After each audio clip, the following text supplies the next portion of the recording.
Il y a une légende urbaine voulant que si l'on doit retirer de l'argent d'un guichet automatique sous la contrainte, il serait possible d'entrer son numéro d'identification personnelle, son NIP, à l'envers pour alerter l'établissement financier ainsi que les policiers. Mais savez-vous que cette fonction existe réellement sur la majorité des systèmes de détection d'intrusion, tant résidentiels que commercial? Il s'agit du code de contrainte ou Duress Code en anglais. On en parle après l'intro.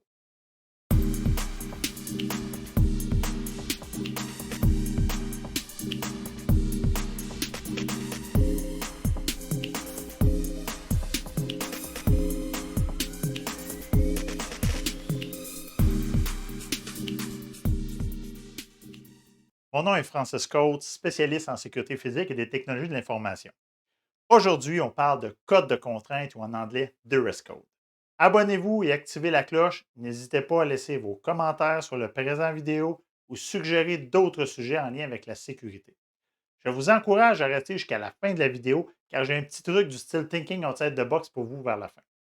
Tout d'abord, laissez-moi vous confirmer que l'histoire du numéro d'identification personnelle à l'envers pour appeler à l'aide dans un guichet automatique est bel et bien une légende urbaine. Cette dernière aurait fait son apparition sur le réseau social Facebook en 2006. Bien que cette fonction ait été considérée il y a des années, elle n'a jamais été implémentée pour diverses raisons de sécurité, mais également techniques. Entrer un code à l'envers n'est pas toujours si simple. Par exemple, que faire avec les palindromes? Vous vous demandez peut-être, c'est quoi un palindrome? C'est simplement un nombre qui peut être lu de gauche à droite ou de droite à gauche. Par exemple, si votre code est 2662 et que vous désirez l'entrer à l'envers pour avoir de l'aide, il faudra entrer 2662, ce qui correspond au même code. Voilà l'un des nombreux problèmes liés à cette technologie qui n'a au final jamais été déployée par les institutions financières, tant aux États-Unis qu'au Canada. Si vous êtes victime d'un vol dans un guichet automatique, la meilleure façon de s'en sortir indemne demeure encore de suivre les directives du malfaiteur. Cependant, le code de contrainte est bien implémenté dans la quasi-totalité des systèmes de détection d'intrusion.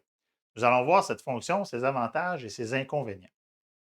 Dans les systèmes de détection d'intrusion, familièrement appelés systèmes d'alarme, un code de contrainte est un code fonctionnant sensiblement comme n'importe quel code d'usager et permettant de désarmer les partitions pour lesquelles il est valide, à la différence qu'en plus de procéder au désarmement, le système enverra à la centrale un signal de code de contrainte. Les systèmes de détection d'intrusion utilisent différents protocoles pour acheminer les différents signaux d'alarme à la centrale. Les principaux sont SIA et Contact ID. Dans le protocole SIA, il s'agira d'un signal avec le préfixe HA, similaire à une alarme de cambriolage, hold-up, et dans le cas du protocole Contact ID, d'un événement de type 121. Le code de contrainte permet donc de satisfaire à l'exigence d'un ravisseur de désarmer le système tout en signalant secrètement la situation à la centrale de télésurveillance. Notons qu'un code de contrainte n'est vraiment utile que dans la situation où le système de détection d'intrusion est relié à une centrale de télésurveillance. Dans certains cas, il est même possible d'avoir un code de contrainte vocal ou verbal, c'est-à-dire un passcode. Un passcode, c'est le code que vous donnez verbalement à l'opérateur de la centrale d'alarme pour vous identifier suivant les directives d'appel lors d'une alarme. Un code de contrainte vocale permet de l'informer secrètement que vous avez besoin d'aide. Notez que l'utilisation d'un code de contrainte vocale ou verbale nécessite que les opérateurs de la centrale de télésurveillance soient bien formés pour ne pas mettre en danger le client. Le choix d'un code de contrainte, peu importe qu'il soit vocal ou non, ne doit pas être choisi à la légère. Il faut empêcher d'ajouter de l'huile sur le feu dans une situation déjà explosive. Par exemple, choisir un code comme 0911 ou 9111 pourrait déclencher une réaction chez un agresseur vous voyant entrer ce dernier au clavier comme d'utiliser le passcode police verbalement auprès de la centrale de télésurveillance.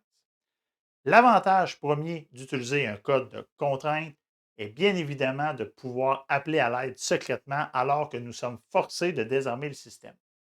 Sans code de contrainte, le client ou la victime, dans ce cas, n'a que deux options. Première option, ne pas obtempérer aux ordres du malfaiteur et laisser le système d'alarme se déclencher. Dans ce cas, la victime aura probablement de l'aide, mais elle risque également une réaction hostile de l'agresseur pouvant porter atteinte à son intégrité physique.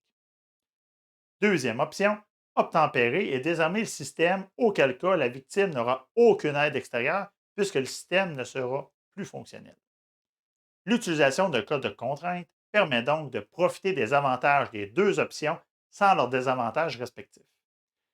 Mais comme vous le savez, en sécurité, tout n'est pas noir ou blanc. Il n'y a malheureusement aucune solution magique. Souvent, une solution a le défaut de ses qualités.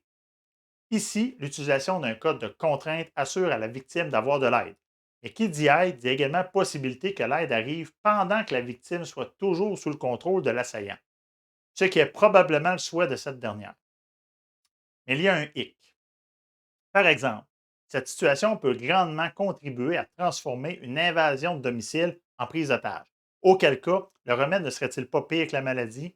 Ça dépend d'une multitude de facteurs. Je vous laisse donc en juger. Au niveau des désavantages, il y a aussi le fait que le client doit non seulement se souvenir que la fonction existe, mais il doit également se souvenir du code lui-même, tout ça en situation de stress très élevé. L'utilisation d'un code de contrainte n'est pas un choix à prendre à la légère, mais peut être, dans certaines situations, une option vraiment intéressante dans votre plan de sécurité physique.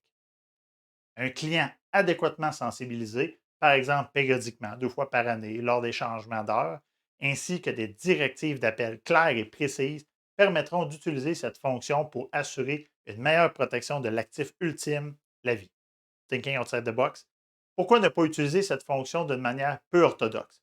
Le code de contrainte pourrait être utilisé dans ce qu'on appelle un honeypot, c'est-à-dire un piège à l'intention d'un malfaiteur. Pourquoi ne pas écrire le code de contrainte sur le panneau d'alarme avec la mention Master Code ou encore sur un bout de papier collé dans le garde-robe d'entrée? Il y a fort à parier que lors d'une intro par infraction, un voleur préférera désarmer le système que d'essayer de le saboter au risque de créer une alarme. En utilisant le code de contrainte que vous avez laissé, il aura l'impression qu'il vient de désarmer le système et qu'il peut maintenant poursuivre son larcin sans être inquiété. Quelle ne sera pas sa surprise lorsque les policiers lui mettront la main au collet? Tel sera pris qu'il croyait prendre. On se revoit pour une prochaine vidéo. J'espère que vous avez apprécié cette première vidéo. Au plaisir.